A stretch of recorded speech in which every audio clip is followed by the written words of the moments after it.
তো এটা এখন আমাদের কি আছে, জিরো। জিরোর সাথে কত অ্যাড করলাম, পুরো ডাউন করলাম কত হলো, আবার রিপিট করছি, পুরো আপ করলাম কত হলো, ঠিক মিডিলে যদি রাখি কত পেলাম। বুঝতে পারছো কনসেপ্টটা কিভাবে আসছে ছোট থেকে বড়র।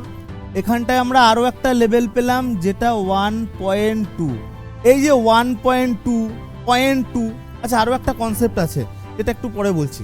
এখানটা একটা আসবে 1.8, 7/8।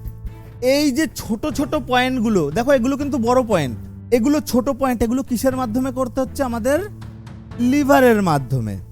এইগুলো কখন প্রয়োজন হয়, যখন বড়টায় আমরা কাজ করছি, কোথাও একটা হালকা দাগ বোঝা যাচ্ছে, বুঝবে ভালো করে, কোথাও একটা হালকা দাগ বোঝা যাচ্ছে, তখন আমাদের ইউজ হয় এই আরো শার্পনেস আনার জন্য। বুঝতে পারছো, এগুলো হচ্ছে স্নাইপার এন্ট্রির মতো। কোথাও একটা প্রবলেম, আমি পুরো চলে যাব সেইখানটায়।